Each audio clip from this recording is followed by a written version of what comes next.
बंदी छोड़ सतगुरु रामपाल जी परमेश्वर जी की जय हो। परम पिता परमात्मा सारी सृष्टि के रचनहार कुल मालिक असंख्य ब्रह्मांडों के स्वामी जगत गुरु तीनों लोकों में प्रवेश करके सब पोषण ले राजा नाथों के नाथ देवों के देव महादेव सर्वेश्वर महेश्वर मृत्युंजय अजरो अमर आदि अनादि सनातनी प्रभु जगत पिता जगदीश्वर श्री श्री 1008 की उपाधि के वास्तविक अधिकारी अकाल मूरत शब्द स्वरूपी राम वासुदेव सर्वगतम ब्रह्म परम पूज्य प्रथम पूज्य परम संत परम पुरुष परम धनी परम दयालु सत्य कबीर हक्का कबीर अल्लाहु कबीर अल्लाहु अकबर बाखबर अल्लाह ताला जगत के तारणहार जगत के मुक्तिदाता जगत के जगन्नाथ हारे के सहारे हिंदुओं के राम मुसलमानों के अल्लाह सिखों के वाहिगुरु ईसाइयों के मसीह दया के सागर दया निधि करुणा के सागर करुणा निधि स्वयंभू परिभू संकट मोचन कष्ट हरण मंगल करण दुख भंजन अविगत कबीर निर्विकार निर्विषम परमात्मा अलय अलेख सतगुरु आदि अनादि सतगुरु असली मर्यादा पुरुषोत्तम असली राम असली कृष्ण असली घनश्याम असली मुरारी राजाओं के राजा महाराजाओं के महाराजा शहंशाहों के शहंशाह सम्राटों के सम्राट भगवानों के भगवान अल्लाहों के अल्लाह प्रभुओं के प्रभु मसीहाओं के मसीह सच्चे वाहिगुरु बाबाओं के बाबा पीरों के पीर सेठों के सेठ जगत सेठ सावड़सा सेठ सर्वगुण संपन्न अनंत कोटि कलाओं के स्वामी अनंत कोटि ब्रह्मांडों के नायक योगियों में महायोगी ध्यानियों में महाध्यानी सिद्धों में परम सिद्ध ज्ञानियों में तत्वज्ञानी ब्रह्म ज्ञानी महाज्ञानी परम ज्ञानी सर्वश्रेष्ठ ज्ञानी विज्ञानी युवा कबीर समर्थ कबीर असमवात अमित ओजा सच्चे रहनुमा करीम अल्लाह सुभान अल्लाह दुनिया के अंतिम पैगंबर 8 सितंबर 1951 से गांव धनाना जिला सोनीपत हरियाणा भारतवर्ष की पावन भूमि पे प्रकट रियल कल की भगवान श्री नारायण साकार हरि श्री बाबा साहेब नूर अनंत परमात्मा सच्चे दरवेश सच्चे बाखबर संत श्रोमणी सतगुरु रामपाल जी परमेश्वर जी के चरण कमल में आप और हम सभी भाई बहनों का अनंत कोटि दंडवत प्रणाम। सत्साई भाई और बहनों, बहुत बड़ी दया बहुत बड़ी मेहर पूज्य गुरुदेव भगवान की परमेश्वर रामपाल जी की, जिनके शुभ आशीर्वाद से विशेष आशीर्वाद से हमें उन्हीं के कर कमल से लिखित पवित्र पुस्तक ज्ञान गंगा को समझने का एक मौका मिल रहा है। ये पवित्र पुस्तक ज्ञान गंगा परमेश्वर रामपाल जी के वचनों का सत्संगों का संग्रह है। इस पवित्र पुस्तक ज्ञान गंगा में जो भी ज्ञान परमेश्वर रामपाल जी ने डाला है सर्व धर्मशास्त्रों से प्रमाणित है। सुई के नोक रखने जितनी भी जगह आपको इस पुस्तक में कमी निकालने की नहीं मिलेगी। बाकी अपनी आधी अधूरी सोच और अज्ञानता के आधार से भले आप पूरी पुस्तक को भी रिजेक्ट कर सकते हैं, ये आपकी अपनी मर्जी है। भाई और बहनों, आज इस पवित्र पुस्तक के ऊपर हमारा 6 नंबर का वीडियो है। प्रत्येक वीडियो में गुरुदेव भगवान के आशीर्वाद से हमें अध्यात्म के विषय में भक्ति मार्ग के विषय में भक्ति और भगवान के विषय में बहुत कुछ जानने और समझने को प्राप्त हो रहा है। भाई और बहनों, आज इस पवित्र पुस्तक पर हमारा टॉपिक सृष्टि रचना को लेकर है। सृष्टि रचना वो कथा है, वो नारायण कथा है, सत्य कथा है, अमर कथा है। इस कथा को समझे बिना आप और हम किसी भी धर्म के किसी भी धर्म ग्रंथ को नहीं समझ सकते। हम अध्यात्म के निष्कर्ष को नहीं समझ सकते हैं। इसलिए सृष्टि रचना को भक्ति की शुरुआत करने से पहले बारंबार सुनना पढ़ना समझना बहुत जरूरी है।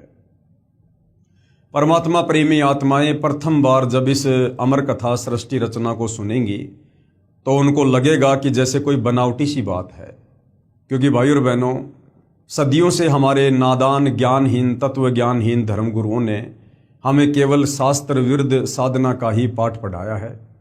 हालांकि ये सृष्टि रचना टुकड़ों में हमारे धर्म ग्रंथों में शामिल है, परंतु तत्व ज्ञान के अभाव में हमारे नादान धर्मगुरु हमें सृष्टि रचना के विषय में यथार्थ जानकारी प्रदान नहीं कर पाए। इसलिए हमने शास्त्र विरुद्ध कथाओं को ही सत्य मान लिया, नारायण कथा मान लिया, सत्य कथा मान लिया। भाइयों और बहनों, सतगुरु रामपाल जी परमेश्वर जी ने बनावटी कथा सुनाने की कोई आवश्यकता नहीं है।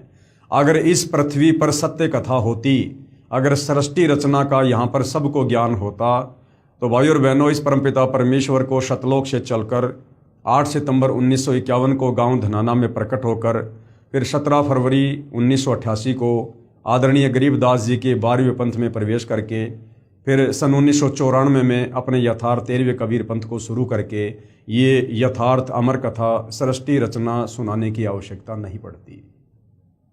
लेकिन इस सृष्टि रचना को सुने बिना, समझे बिना हम भक्ति पर कभी दृढ़ होकर लग ही नहीं सकते, हम कभी अपनी आत्मा का कल्याण करवा ही नहीं सकते। जिस प्रकार किसी भी प्रकार के ताले को खोलने के लिए एक मास्टर की होती है, उसी प्रकार किसी भी धर्म के धर्म ग्रंथ को समझने के लिए, भक्ति मार्ग को समझने के लिए हमें सृष्टि रचना रूपी मास्टर की का प्रयोग करना ही पड़ेगा।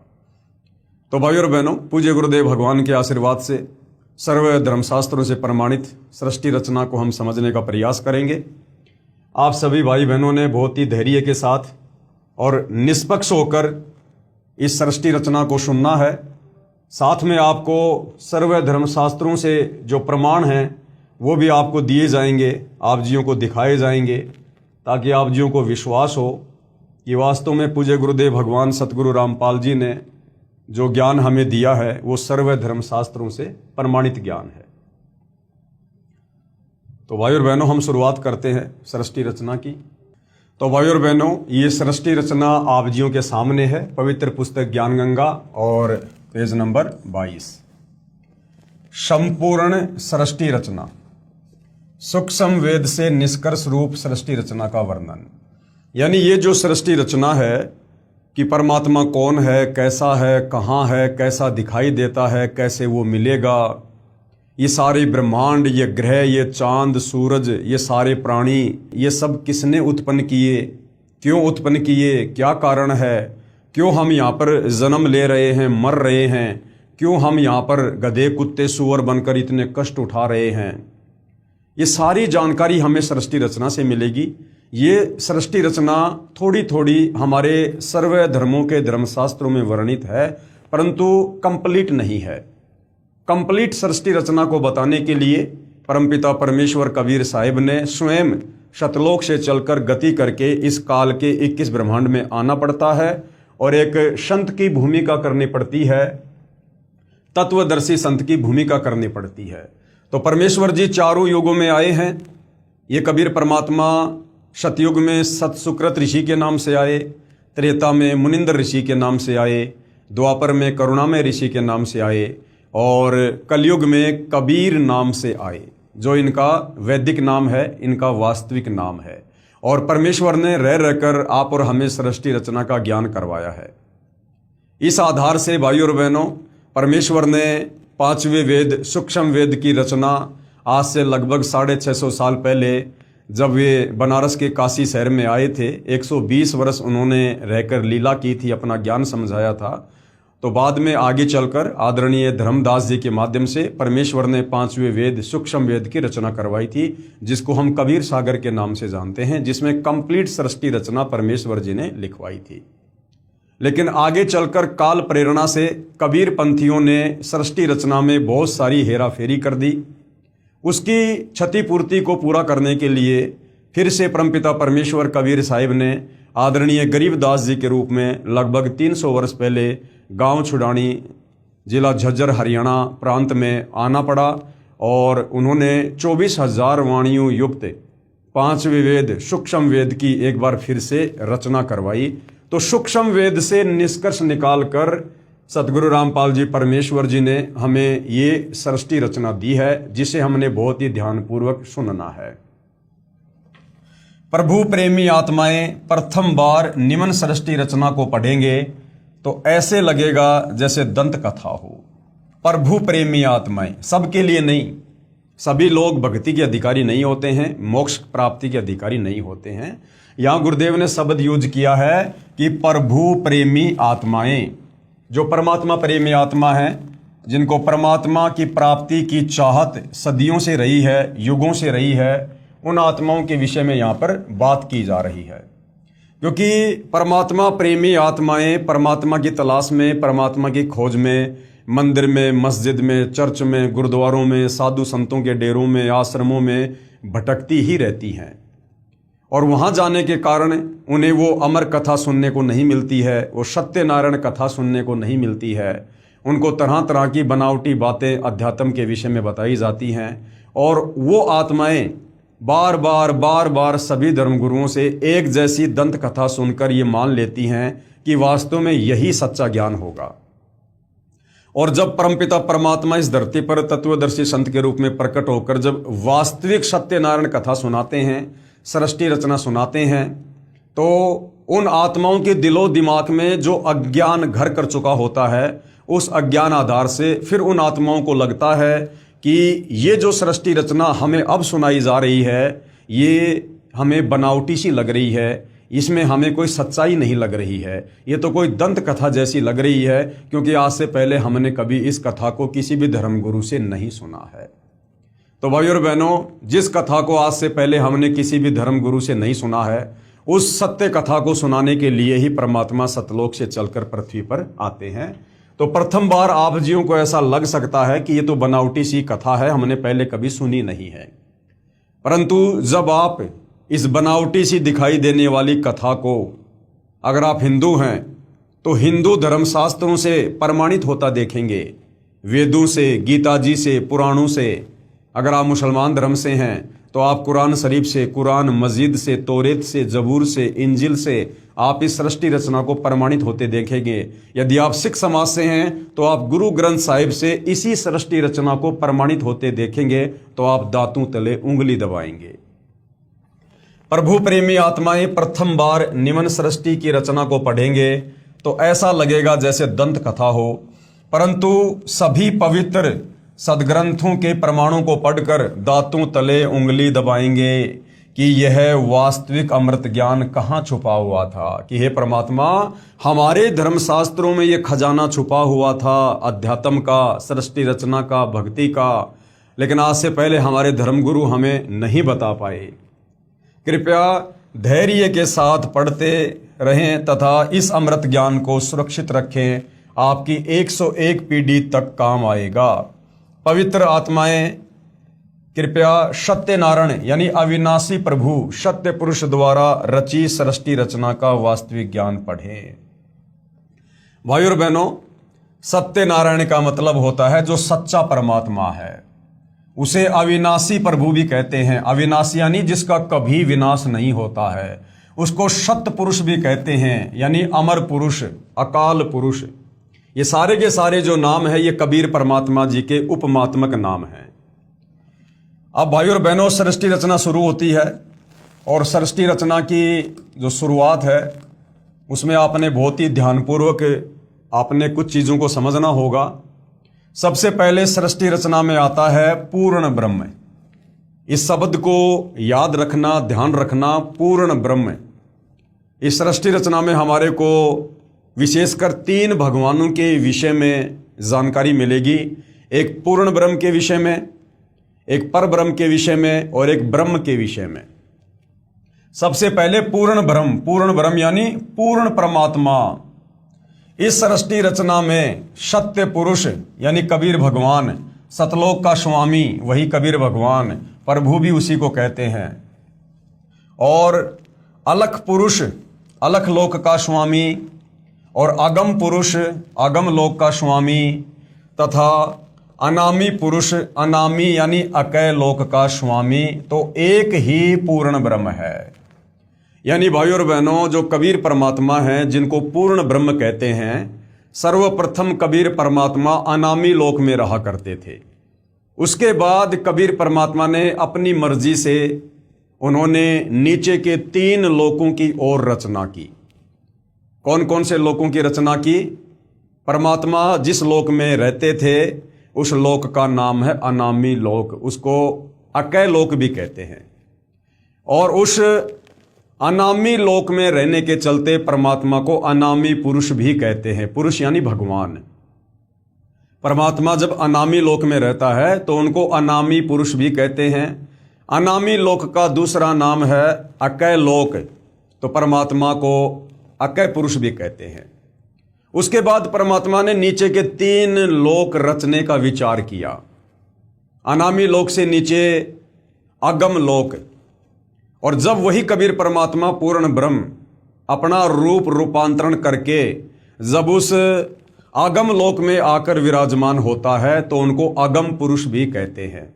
यानी अगम लोक में विराजमान होने के कारण उसी परब्रह्म को कबीर परमात्मा को अगम पुरुष की संज्ञा भी दी गई है, अगम पुरुष। अगम लोक से नीचे फिर परमात्मा ने रचा अलख लोक। उस अलख लोक में विराजमान होने के कारण कबीर परमात्मा को, पूर्ण ब्रह्म को अलख पुरुष की संज्ञा दी गई है। अलख पुरुष यानी अलख लोक में रहने के कारण परमात्मा को अलख पुरुष कहा जाता है। उसके बाद परमात्मा ने नीचे का चौथा लोक रचा सत्यलोक, और सत्यलोक में विराजमान होने के कारण कबीर परमात्मा को सत्य पुरुष की संज्ञा दी गई है, सत्य पुरुष की। यानी परमात्मा एक ही है, कबीर भगवान। वही कबीर परमात्मा 4 लोकों की रचना करके और भिन्न भिन्न नाम से उन 4 लोकों में निवास करता है। अनामी लोक में अनामी पुरुष, अगम लोक में अगम पुरुष, अलख लोक में अलख पुरुष और सतलोक में सत्य पुरुष। ये 4 परमात्मा भिन्न भिन्न नहीं हैं, चारों एक ही हैं। वो कबीर भगवान अपने रूप रूपांतरण करके 4 लोकों में विराजमान होता है। तो आप जी भ्रमित मत हो जाना, ये जो पूरी जानकारी यहाँ तक जो दी गई है ये 4 लोकों की जानकारी है। उन 4 लोकों में ये कबीर परमात्मा, ये पूर्ण ब्रह्म खुद ही अलग अलग नाम से विराजमान होता है। इस सृष्टि रचना में सत्य पुरुष यानी सतलोक का स्वामी प्रभु और अलख पुरुष यानी अलख लोक का स्वामी और अगम पुरुष यानी अगम लोक का स्वामी तथा अनामी पुरुष यानी अनामी जिसका दूसरा नाम है अकय लोक का स्वामी, तो एक ही पूर्ण ब्रह्म है यानी कबीर परमात्मा। वास्तव में अविनाशी प्रभु है, यानी जो कबीर परमात्मा है, जो पूर्ण ब्रह्म है, वो अविनाशी है, उसको मारने में कोई भी सक्षम नहीं है। जो भिन्न भिन्न रूप धारण करके अपने 4 लोकों में रहता है, जिसके अंतर्गत असंख्य ब्रह्मांड आते हैं। तो सबसे पहले हो गया पूर्ण ब्रह्म। ये याद रखना है भाई और बहनों हमने, क्योंकि हम सृष्टि रचना को समझ रहे हैं, हमने बहुत ही ध्यानपूर्वक सृष्टि रचना को समझना है। तो सबसे पहले पूर्ण ब्रह्म यानी कबीर परमात्मा जी जो ऊपर के 4 लोक रच के 4 लोकों में खुद ही विराजमान रहते हैं। उसके बाद दूसरे नंबर का भगवान है परब्रह्म। परब्रह्म ये 7 संग ब्रह्मांड का स्वामी है, जिसका गीता अध्याय 15 श्लोक नंबर 16 में जिक्र है। ये वो परब्रह्म है जिसके 7 संग ब्रह्मांड हैं। परब्रह्म यह केवल 7 संख ब्रह्मांड का स्वामी यानी प्रभु है, मालिक है, भगवान है। यह अक्षर पुरुष भी कहलाता है। गीता अध्याय 15 श्लोक नंबर 16 में जिन 2 भगवानों का जिक्र है, क्षर पुरुष और अक्षर पुरुष, तो ये वो अक्षर पुरुष है, 7 संग ब्रह्मांड का स्वामी। परंतु यह तथा इसके ब्रह्मांड भी वास्तव में अविनाशी नहीं है। परंतु ये वास्तव में अविनाशी नहीं है, इसका भी जन्म और मृत्यु होती है। इसके 7 संग ब्रह्मांड भी उत्पत्ति और प्रलय में आते हैं। उसके बाद तीसरे नंबर का जो भगवान है वो है ब्रह्म। तीसरे नंबर का भगवान कौन है? ये ब्रह्म। ये है भाइयों और बहनों काल। इस ब्रह्म को काल भी कहते हैं। ये ब्रह्मा विष्णु महेश का पिता है, ये दुर्गा का पति है और महाभारत के युद्ध में गीता जी का ज्ञान श्री कृष्ण जी के शरीर में प्रवेश करके इसी ब्रह्म ने दिया था। ये केवल 21 ब्रह्मांड का स्वामी है। इस ब्रह्म के पास, काल के पास केवल 21 ब्रह्मांड हैं। इसे क्षर पुरुष यानी ज्योति निरंजन तथा काल आदि उपमा से जाना जाता है। तथा इसके सर्व ब्रह्मांड नाशवान है। अर्थात 21 ब्रह्मांड भी उत्पत्ति और प्रलय में हैं। ये काल, ये क्षर पुरुष, ये भी जन्म और मरण में है। तो विशेषकर भाइयों और बहनों, यदि हमने सृष्टि रचना को समझना है तो हमने इन 3 भगवानों के विषय में पूरी जानकारी होनी चाहिए। सबसे पहले पूर्ण ब्रह्म यानी कबीर परमात्मा, दूसरे नंबर पर परब्रह्म यानी अक्षर पुरुष, और तीसरे नंबर पर ब्रह्म यानी ये काल क्षर पुरुष। उपरोक्त तीनों पुरुषों यानी भगवानों, प्रभुओं का प्रमाण पवित्र श्री मद भगवत गीता अध्याय 15 श्लोक नंबर 16 और 17 में भी है। इन तीनों भगवानों का जिक्र गीता जी अध्याय 15 श्लोक नंबर 16 और 17 में स्पष्ट है, आपको आगे दिखाएंगे। फिर ये चौथे नंबर का जो भगवान है, चौथे नंबर का ये है ब्रह्मा। चौथे नंबर का क्या है? ब्रह्मा। ये ब्रह्मा कौन है? ये इस ब्रह्म का बड़ा बेटा है, इस काल का बड़ा बेटा है। इस ब्रह्म यानी काल के 3 पुत्र हैं, ब्रह्मा विष्णु महेश। तो इस ब्रह्म का जो बड़ा बेटा है वो है ब्रह्मा। ब्रह्मा इसी ब्रह्म यानी काल का ज्येष्ठ यानी बड़ा पुत्र है, विष्णु बीच वाला पुत्र है, तथा शिव अंतिम तीसरा पुत्र है। ये तीनों इस ब्रह्म के यानी काल के पुत्र केवल एक ब्रह्मांड में एक विभाग के स्वामी अर्थात भगवान है, तथा नाशवान है। अर्थात ब्रह्मा विष्णु महेश भी नाशवान है, जन्म और मृत्यु में है। विस्तृत जानकारी के लिए कृपया पढ़ें निम्नलिखित सृष्टि रचना। तो भाइयों और बहनों, ये 4 चीजें हमने याद रखनी है, ध्यान रखनी है अगर सृष्टि रचना को समझना है तो। सबसे पहले पूर्ण ब्रह्म, फिर परब्रह्म, फिर ब्रह्म, और चौथा इस ब्रह्म का जो बेटा है यह है ब्रह्मा। अब भाइयों और बहनों, हम सृष्टि रचना को विस्तार से समझेंगे। कबीर देव, सीधा सीधा हम कहते हैं कबीर परमेश्वर। वेदों में परमेश्वर को क्या कहा है? कबीर देव, जिसको हम कबीर भगवान, कबीर साहिब कहते हैं। तो कबीर देव ने सूक्ष्म वेद अर्थात 5वां वेद अर्थात कबीर वाणी में अपने द्वारा रची सृष्टि का ज्ञान स्वयं ही बताया है, जो निम्नलिखित है। सर्वप्रथम केवल एक स्थान अनामी यानी अनामय लोक था। सबसे पहले क्या था? केवल एक स्थान था, एक ही जगह थी, एक ही धाम था, अनामी लोक, जिसको अनामय लोक भी कहते हैं, जिसको अकय लोक भी कहते हैं। कबीर परमात्मा जी वहीं रहा करते थे। सर्वप्रथम केवल एक स्थान अनामी अनामय लोक था। ना ये क्षर पुरुष था, ना ये अक्षर पुरुष था, ना ये काल था, ना काल के तीनों बेटे थे, ना ये 21 ब्रह्मांड था, ना ये चांद सितारे थे, ना ये परब्रह्म था, ना धर्मराज था, ना दुर्गा थी, कुछ नहीं था। ना सतलोक था, कुछ नहीं था। सबसे पहले केवल एक ही लोक था, जिसको अनामी यानी जिसको अनामी लोक कहो, चाहे अनामय कहो, चाहे जिसको अकय लोक कहो, जिसे अकय लोक भी कहा जाता है। अकय का मतलब है जिसके विषय में पहले कभी किसी ने ना सुना हो, अकय लोक।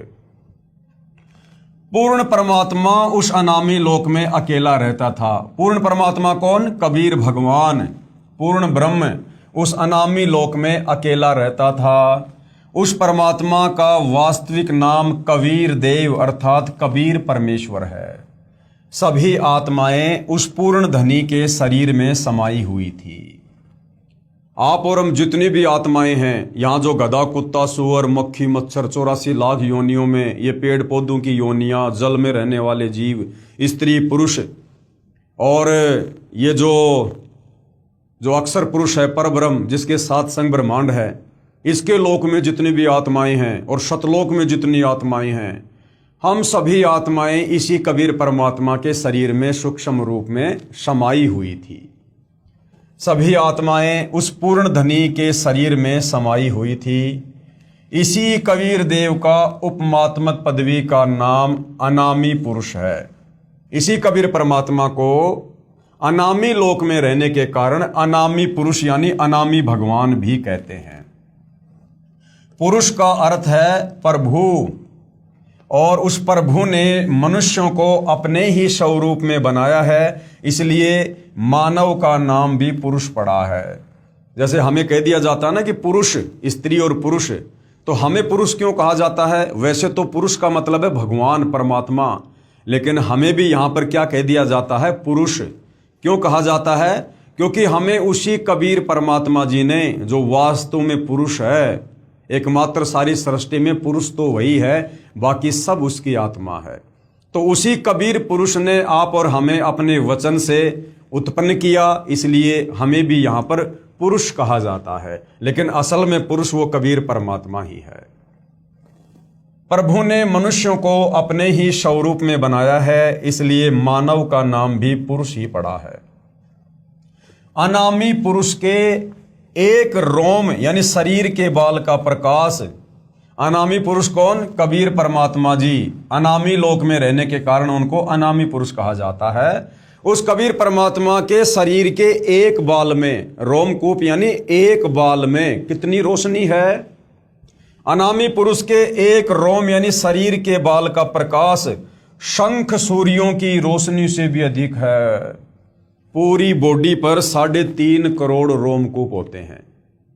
और कबीर परमात्मा पूर्ण प्रभु जो अनामी लोक में रहता है, जिसको अनामी पुरुष की संज्ञा भी दी गई है, उस परमेश्वर की अनामी लोक में इतनी चमक है, इतना नूर है उनके शरीर का, कि एक बाल में शंख सूरज के जितना प्रकाश है। हम जो ये सूर्य देखते हैं ना, शंख, शंख का मतलब नील, पद्म, शंख, तो शंख सूर्यों जितना प्रकाश उस परमात्मा के एक बाल में है। और टोटल शरीर पर 3.5 करोड़ बाल हैं, तो सोचिए परमेश्वर का नूर कितना तेज होगा अनामी लोक में। विशेष, जैसे किसी देश के आदरणीय प्रधानमंत्री जी का शरीर का नाम, तो ये जो शतलोक है वहां की जो रचना है उसकी जानकारी दी हुई है। इसको हम आगे पढ़ेंगे, बाद में पढ़ेंगे। पहले हमें परमात्मा जो समझाना चाह रहे हैं वो हम समझते हैं। जैसे किसी भी देश के प्रधानमंत्री का नाम तो अन्य होता है, अलग ही होता है, तथा उसके पद का उपमात्मक नाम प्रधानमंत्री होता है। जैसे वर्तमान में 2026 में हमारे भारत देश के प्रधानमंत्री का वास्तविक नाम है नरेंद्र दामोदर दास मोदी, लेकिन हम उनको प्रधानमंत्री भी कह देते हैं, क्योंकि प्रधानमंत्री उनकी पदवी का नाम है, उनकी पोस्ट का नाम है। इसी प्रकार जो कबीर परमात्मा है, वास्तव में उनका नाम है कबीर देव, लेकिन अनामी लोक में रहने के कारण उस परमात्मा को अनामी पुरुष की संज्ञा भी दी गई है। फिर वही कबीर परमात्मा जब अगम लोक में आके विराजमान होता है तो उनको अगम पुरुष की संज्ञा दी जाती है। फिर वही कबीर परमात्मा जब अलख लोक में आके विराजमान होता है तो उनको अलख पुरुष की संज्ञा दी जाती है। और वही कबीर परमात्मा जब सतलोक में आकर विराजमान होता है तो उनको सत्य पुरुष की संज्ञा दी जाती है। और जैसे जैसे परमात्मा नीचे के लोकों में विराजमान होते हैं, वैसे वैसे उनकी शक्ति में अंतर होता चला जाता है। जैसे मान लीजिए कई बार हमारे देश के प्रधानमंत्री जो अन्य जो मंत्री पद होते हैं जो कैबिनेट के, वो भी अपने अंडर में ही रख लेते हैं। जैसे भारत के गृह मंत्री का जो पद होता है, कई बार प्रधानमंत्री जी अपने अंडर में वो जो है वो रख लेते हैं। तो जब वही प्रधानमंत्री उस गृह मंत्री वाली पोस्ट के हिसाब से जब कहीं पर सिग्नेचर करेगा तो उनकी शक्ति प्रधानमंत्री की तुलना में डाउन हो जाती है, कम हो जाती है। तो इसी प्रकार ये कबीर परमात्मा जो नीचे के 3 लोकों में विराजमान होता है, तो वहां परमेश्वर के शरीर की रोशनी में भी अंतर होता चला जाता है। जैसे भारत देश के प्रधानमंत्री का नाम तो अन्य होता है, तथा उसका जो पद होता है यानी जो उपमात्मक पदवी का नाम है वो प्रधानमंत्री होता है। कई बार प्रधानमंत्री जी अपने पास कई विभाग भी रख लेते हैं, तथा जिस भी विभाग के दस्तावेजों पर हस्ताक्षर करते हैं तो उस समय उसी पद को लिखते हैं। जैसे गृह मंत्रालय के कागजों पर हस्ताक्षर करेंगे तो अपने को गृह मंत्री लिखेंगे, वहां उसी व्यक्ति के हस्ताक्षर की शक्ति कम होती है। इसी प्रकार कबीर परमेश्वर यानी कबीर देव की रोशनी में अंतर भिन्न भिन्न लोकों में होता जाता है। ठीक इसी प्रकार पूर्ण परमात्मा कबीर देव, कबीर परमेश्वर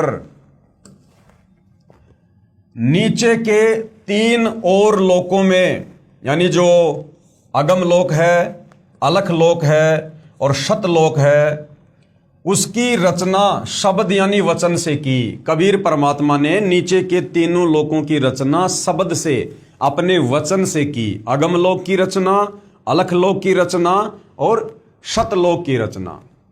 ठीक इसी प्रकार पूर्ण परमात्मा कबीर देव यानी कबीर परमेश्वर ने नीचे के 3 और लोकों की, अगम लोक की, अलख लोक की, शतलोक की रचना शब्द यानी वचन से की। यही पूर्ण ब्रह्म यानी यही कबीर परमात्मा, कबीर देव, कबीर परमेश्वर ही अगम लोक में प्रकट हुआ। अनामी लोक से वो कबीर परमात्मा खुद ही उस अगम लोक की रचना करके उसमें जो है प्रकट हुआ, तथा कबीर देव, कबीर परमेश्वर अगम लोक का भी स्वामी है, क्योंकि उसी परमात्मा ने अगम लोक को रचा, तथा वहां इनका उपमात्मक पदवी का नाम अगम पुरुष। अगम लोक में आकर विराजमान होने के कारण उसी कबीर परमात्मा का क्या नाम विख्यात हुआ? अगम पुरुष, अर्थात अगम प्रभु।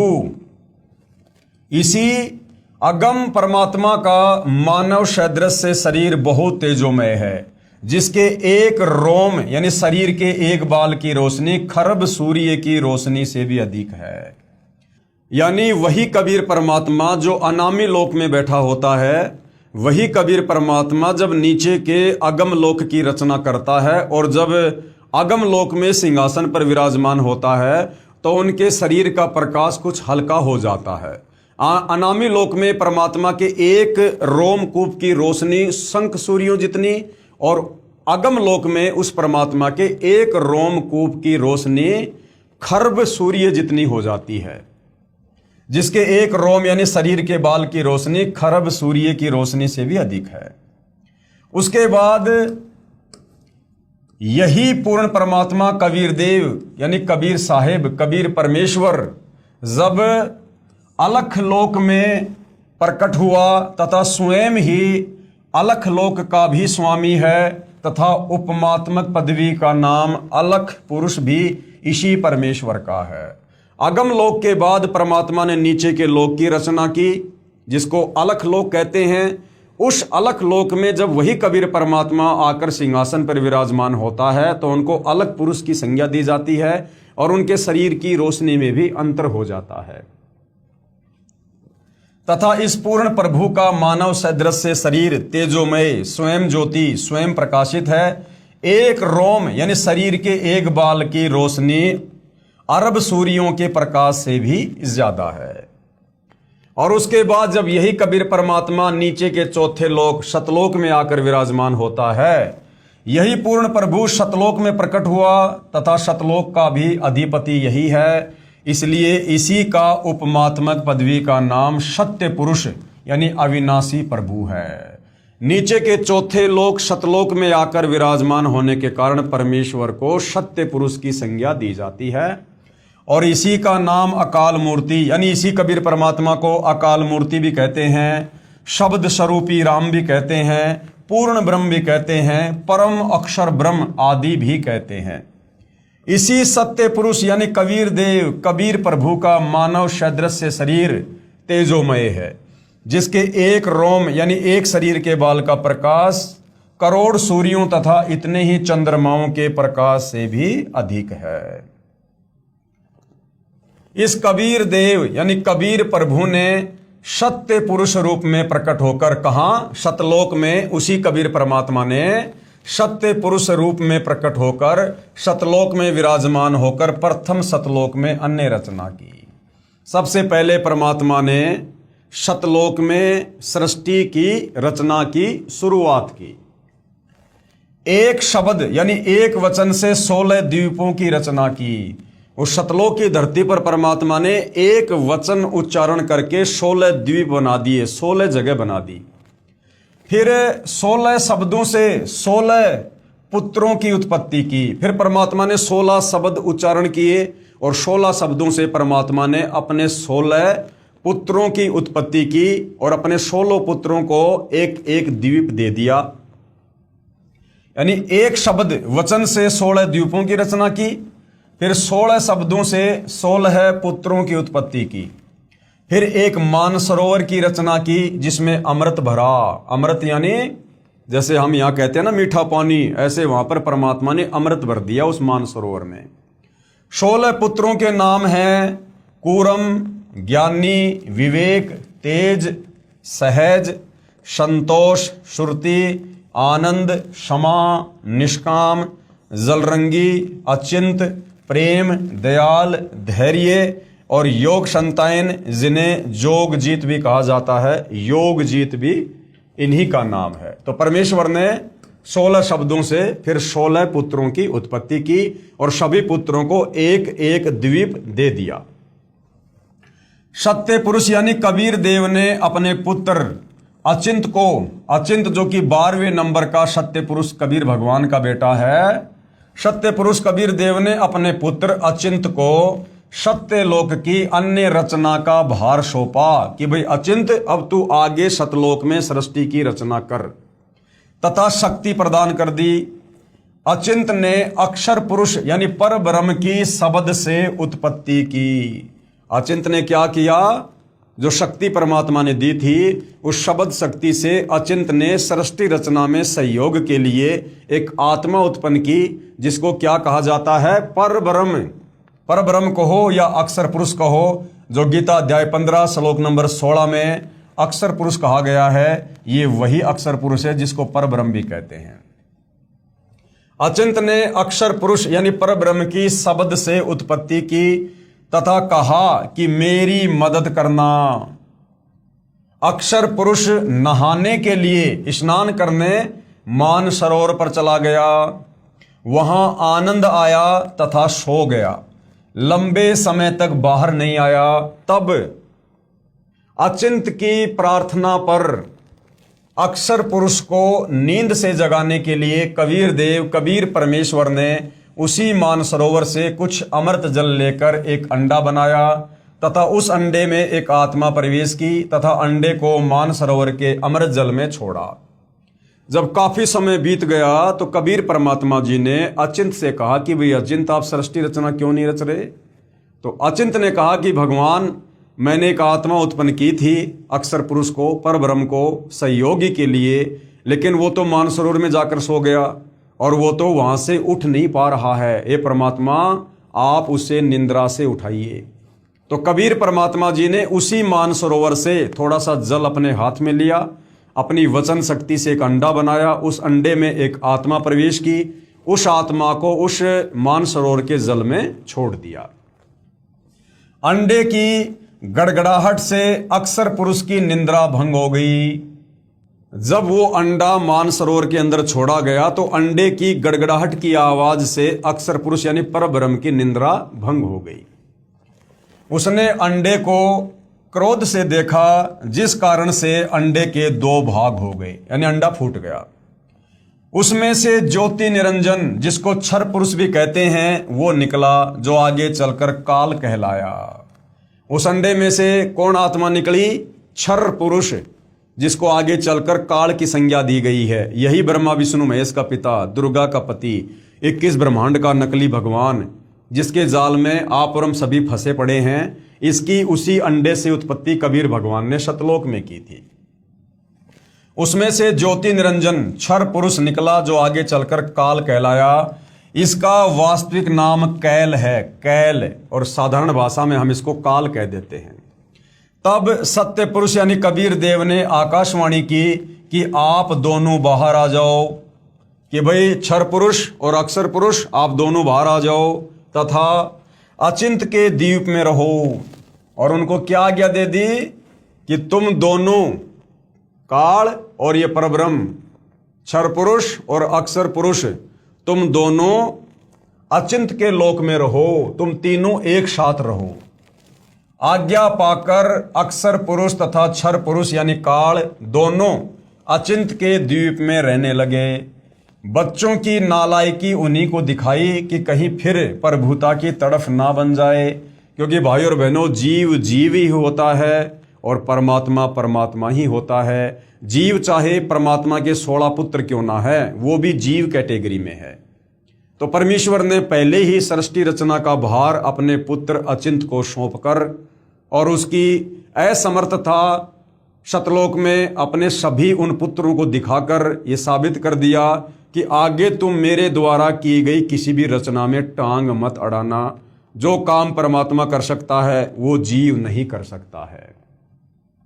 बच्चों की नालायकी उन्हीं को दिखाई कि कहीं फिर प्रभुता की तरफ ना बन जाए, क्योंकि समर्थ बिन कार्य सफल नहीं होता।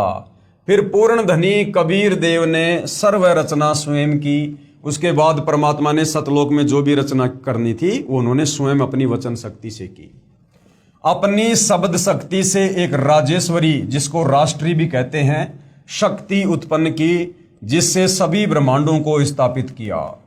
इसी को पराशक्ति परानंदनी भी कहते हैं, जो सभी सिद्धियों की स्वामी है। पूर्ण ब्रह्म ने यानी कबीर भगवान ने सर्व आत्माओं को अपने ही अंदर से अपनी वचन शक्ति से अपने मानव शरीर सदृश से उत्पन्न किया। उसके बाद कबीर देव जी ने हम सभी आत्माओं को, जितने भी आत्माएं ब्रह्मांडों में हैं, काल के ब्रह्मांड में, अक्षर पुरुष के ब्रह्मांड में, शतलोक में, सभी आत्माओं को परमात्मा ने अपने शरीर से अपनी वचन शक्ति से उत्पन्न किया और अपने जैसे मानव सदृश से रूप में उत्पन्न किया। प्रत्येक हंसात्मा का परमात्मा जैसा ही शरीर रचा, जिसका तेज 16 सूर्यों जैसा मानव सदृश है। और प्रत्येक आत्मा के शरीर का जो तेज था, जो रोशनी थी, वो 16 सूर्यों जितना था। जैसे सूरज है यहाँ पर, ऐसे ऐसे 16 सूर्यों जितना तेज सतलोक में प्रत्येक आत्मा के शरीर का है। परंतु परमेश्वर के शरीर के एक रोमकूप का प्रकाश करोड़ों सूर्यों से भी ज्यादा है। लेकिन कबीर परमात्मा के शरीर का प्रकाश आप और हम हंस आत्माएं जो सतलोक में थी, उनके शरीर के प्रकाश से कोई असंख्य गुना ज्यादा प्रकाश है। बहुत समय उपरांत क्षर पुरुष यानी जो काल ज्योति निरंजन, जिसको परमात्मा ने अंडे में प्रवेश करके और अक्षर पुरुष को जगाने के लिए मानसरोवर के जल में छोड़ा था, जिसको क्षर पुरुष की संज्ञा दी गई है, जिसको काल भी कहा जाता है। तो काफी समय उपरांत उस क्षर पुरुष, उस काल के मन में एक खरपतवार आई। क्या खरपतवार आई? काफी समय उपरांत क्षर पुरुष यानी ज्योति निरंजन ने सोचा कि हम तीनों, कौन? अचिंत और अक्षर पुरुष और वे क्षर पुरुष, एक ही द्वीप में रह रहे हैं। कि हम 3 भाई तो एक ही द्वीप में रह रहे हैं और हमारे बाकी जो 15 भाई हैं वो अलग अलग द्वीप में रह रहे हैं, तथा अन्य एक एक द्वीप में रह रहे हैं। मैं भी साधना यानी भक्ति करके अलग द्वीप प्राप्त करूंगा। उसने ऐसा विचार करके एक पैर पर खड़ा होकर 70 युग तक तप किया। हालांकि भाई और बहनों, सतलोक में समय नहीं है, लेकिन यहां जितना समय एक युग बीतने में लगता है, जैसे यहां पर जो चारों युगों का समय है वो 43,20,000 वर्ष का समय है। सतयुग, त्रेता, द्वापर, कलयुग, चारों युगों का कुल समय है 43,20,000 वर्ष। ऐसे ऐसे 70 युग तक, इतने समय तक उस काल ने, ज्योति निरंजन ने, क्षर पुरुष ने सतलोक में अलग से भूमि प्राप्त करने के लिए, जगह प्राप्त करने के लिए उसने एक पैर पर खड़ा होकर तप करना शुरू कर दिया। अब आगे गुरुदेव भगवान क्या समझा रहे हैं? आत्माएं काल के जाल में कैसे फंसी। फिर सतलोक में परमात्मा ने जो असंख्य आत्माएं अपने शरीर से, अपने वचन से उत्पन्न की थी, वो आत्माएं फिर इस काल के जाल में, इस क्षर पुरुष के जाल में, इस ज्योति निरंजन के जाल में कैसे फंसी और कैसे हम यहां अपने कर्म फोड़ने के लिए आ गए। आत्माएं काल के जाल में कैसे फंसी? विशेष जब ब्रह्म यानी ये काल, जिसको ब्रह्म भी कहते हैं, ज्योति निरंजन भी कहते हैं, जब ये सतलोक में तप कर रहा था, हम सभी आत्माएं जो आज ज्योति निरंजन के 21 ब्रह्मांड में रहते हैं, इसकी साधना पर आसक्त हो गए। ये जो एक पैर पे खड़ा होकर तप कर रहा था, तो हम सभी आत्माएं इसके ऊपर आसक्त हो गए। तथा हृदय से इसे चाहने लगे, अपने सुखदायी प्रभु सत्य पुरुष से विमुख हो गए। यानी कबीर परमात्मा से आस्था हटा ली और हमारी आस्था इस काल में लग गई जो ये तप कर रहा था, जिस कारण से पतिव्रता पद से गिर गए। पूर्ण प्रभु ने यानी कबीर परमात्मा जी ने बार बार सावधान करने पर भी हमारी आसक्ति इच्छर पुरुष यानी काल से नहीं हटी। यही प्रभाव आज भी काल सृष्टि में विद्यमान है। जैसे नौजवान बच्चे फिल्म स्टारों यानी अभिनेताओं तथा अभिनेत्रियों की बनावटी अदाओं तथा अपने रोजगार मकसद से कर रहे भूमिका पर अति आसक्त हो जाते हैं, रोकने से भी नहीं रुकते। यदि कोई अभिनेता या अभिनेत्री निकटवर्ती शहर में आ जाए तो देखे उन नादान बच्चों की भीड़ केवल दर्शन करने के लिए बहु संख्या में एकत्रित हो जाती हैं। लेना एक न देने दो, रोजी रोटी अभिनेता कमा रहे हैं, नौजवान बच्चे लुट रहे हैं। माता पिता कितना ही समझाएं किंतु बच्चे नहीं मानते, कहीं न कहीं कभी न कभी लुक छिप कर जाते ही रहते हैं। इसी प्रकार कबीर परमात्मा जी ने हमें सतलोक में बहुत सावधान किया, बार बार आकाशवाणी की कि बच्चों ये अपने कर्म फोड़ रहा है, ये जो काल है जो तप कर रहा है ये मनमानी कर रहा है, तुम इसके ऊपर ध्यान मत दो, तुम आराम से रहो, तुम्हारे पास में किस चीज की कमी है। हम ऊपर से तो सावधान हो गए परंतु अंदर से जो चाहत थी वो हमारी काल से नहीं हटी, तो हम पतिव्रता पद से नीचे गिर गए। पूर्ण ब्रह्म कबीर देव कबीर प्रभु ने क्षर पुरुष से पूछा, उस काल से पूछा कि बोलो क्या चाहते हो, कि भैया तप क्यों कर रहा है। सत्तर के बाद परमात्मा ने पूछा कि आप क्या चाहते हो, तो उसने कहा कि पिताजी ये स्थान मेरे लिए बहुत कम है, मुझे अलग से द्वीप प्रदान करने की कृपा करें। तो हक्का कबीर यानी सत्य कबीर ने उसे 21 ब्रह्मांड प्रदान कर दिए। कितने ब्रह्मांड प्रदान कर दिए? 21 ब्रह्मांड प्रदान कर दिए। कुछ समय उपरांत ज्योति निरंजन ने सोचा इसमें कुछ रचना करनी चाहिए कि भाई मैंने परमात्मा से ये खाली प्लाट तो ले लिए, अब इसमें कुछ कंस्ट्रक्शन करना चाहिए, कुछ रचना भी करनी चाहिए। खाली ब्रह्मांड यानी प्लाट किस काम के, ये विचार करके 70 युग तप करके पूर्ण परमात्मा कबीर देव कबीर प्रभु से रचना सामग्री भी यानी उसने रचना सामग्री की याचना की। सत्य पुरुष ने उसे 3 गुण तथा 5 तत्व प्रदान कर दिए। 3 गुण कौन से? रजगुण, सतगुण, तमगुण और 5 तत्व है अग्नि, पृथ्वी, जल, आकाश और वायु। ये 3 गुण और 5 तत्व परमात्मा जी ने उस काल को प्रदान कर दिए, जिससे ब्रह्म यानी ज्योति निरंजन ने अपने ब्रह्मांडों में कुछ रचना की। फिर सोचा कि इसमें जीव भी होने चाहिए, अकेले का दिल नहीं लगता। ये विचार करके 64 युग तक फिर तप किया। पूर्ण परमात्मा कबीर देव के पूछने पर बताया कि मुझे कुछ आत्मा दे दो, मेरा अकेले का दिल नहीं लग रहा है। तब सत्य पुरुष यानी कबीर देव कबीर परमेश्वर ने कहा कि भाई ब्रह्म, हे काल, तेरे तप के प्रतिफल में मैं तुझे और ब्रह्मांड दे सकता हूं कि तेरे को अगर और द्वीप चाहिए और ब्रह्मांड चाहिए तो ले ले, परंतु मेरी आत्माओं को किसी भी जप तप साधना के फल रूप में नहीं दे सकता। हाँ, यदि कोई अपनी इच्छा से तेरे साथ जाना चाहे तो वह जा सकता है। युवा कबीर समर्थ कबीर के वचन सुनकर ये ज्योति निरंजन ये काल हमारे पास आया। हम सभी हंसात्मा पहले से ही उस पर आसक्त थे, हम उसे चारों तरफ से घेर कर खड़े हो गए। ज्योति निरंजन ने कहा कि मैंने पिताजी से अलग 21 ब्रह्मांड प्राप्त कर लिए, वहां नाना प्रकार के रमणीय स्थल बनाए हैं। अब ये काल हमारे पास में आया और ये हमारे को भ्रमित करने लगा कि मैंने पिताजी से ऐसे ऐसे 21 ब्रह्मांड प्राप्त कर लिए हैं और इन 21 ब्रह्मांडों में मैंने 3 गुण और 5 तत्वों से बहुत ही बढ़िया बढ़िया जगह बनाई है, घूमने की फिरने की बहुत ही मनोरंजन वाली जगह बनाई है, बड़े बड़े बाग बगीचे बनाए हैं मैंने। क्या आप लोग मेरे साथ चलोगे?